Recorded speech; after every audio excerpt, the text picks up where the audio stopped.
बिस्मिल्लाहिर्रहमानिर्रहीम।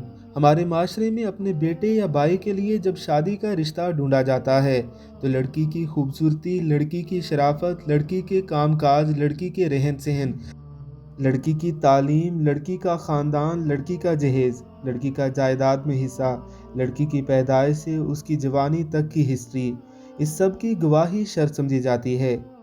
लेकिन लड़के की सिर्फ नौकरी होना ही बहुत है।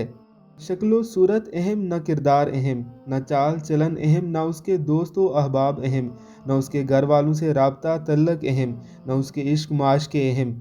बस एक नौकरी उसके 100 ऐबों पर पर्दा डाल देती है। और अलमिया तो ये है कि किसी की बेटी या बहन के घर जब देखने जाते हैं तो पहले कहलवा भेजते हैं कि लड़की देखने आ रहे हैं। वहाँ लड़की के दिल पर क्या गुजरती है, जो दिलो दिमाग में मरती तड़पती, दुआएं मांगती, सोचती पागल होती है कि क्या मैं पसंद आऊँगी या नहीं। पसंद ना आई तो लोग क्या कहेंगे, पसंद आ भी गई तो वो लोग कैसे होंगे, वो लड़का कैसे होगा। जैसे हज़ारों सवालात और ऊपर से जहालत ये कि लोग किसी की बेटी बहन को बुलाते हैं, उनको चलने का कहा जाता है। जैसे मंडी में भेड़ बकरियों को कुछ कदम चलाकर पसंद किया जाता है, उसके कमरे को जाकर देखते हैं कि घर खा पी कर और वापस एक मैसेज भेज देते हैं कि माफ़ करना, हमें लड़की पसंद नहीं। जालमो, एक नहीं 10 बार रिश्ता ना करो, पर वहाँ लड़की देखने किसी बहाने से भी जाया जा सकता है। जब तक पसंद ना आए रिश्ते की बात ना किया करो।